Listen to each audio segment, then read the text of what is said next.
Josephine, ikaw lang ang pinagkakatiwalaan ko. Alam mo yan. Ang ginawa mo sa pamilya ko, I will be forever grateful for that. Dahil sa'yo na buong pamilya ko. Kaya mahalaga ka para sa akin, Josephine. Kung totoo yan, Arthur, ano pumipigil sa'yo para mahalin ako, ha? Ba't hindi natin gawing official yung relasyon natin? Arthur, ano?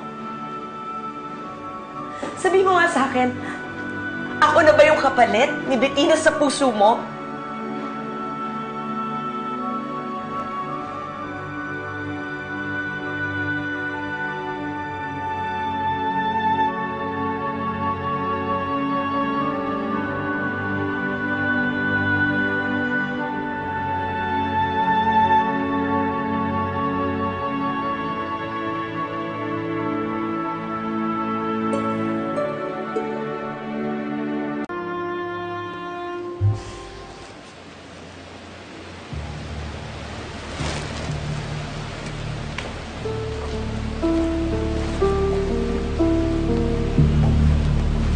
Celine, ikaw pala.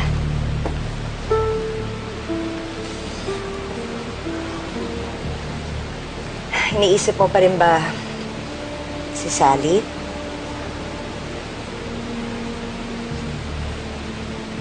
Huwag ka nang malungkot. May maganda akong balita sa'yo.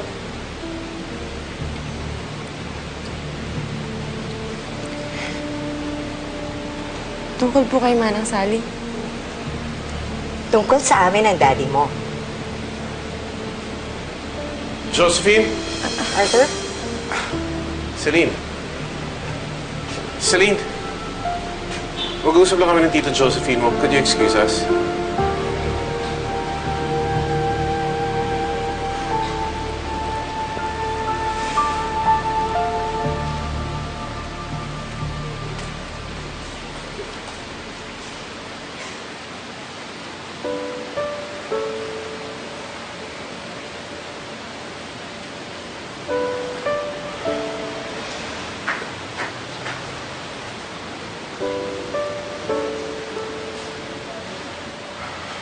Josephine, nakikiusap ako.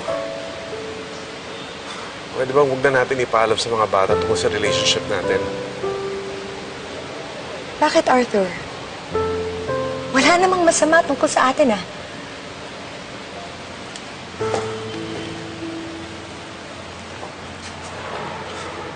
Josephine, ang gusto ko sana ako na magsasabi sa mga bata. Kapag ako nagsabi sa kanila, mas maintindihan nila.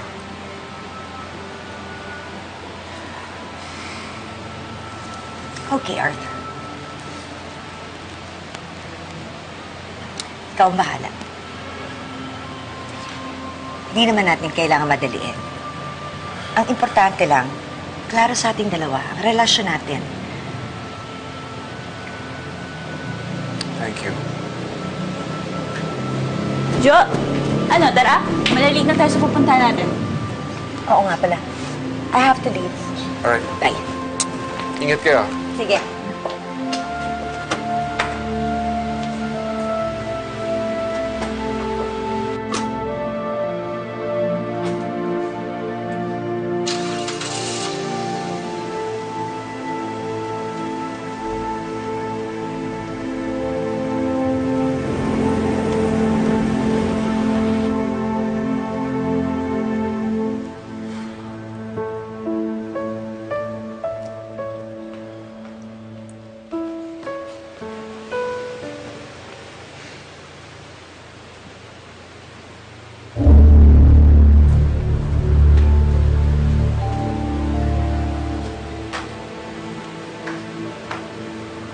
Dad, Yeah?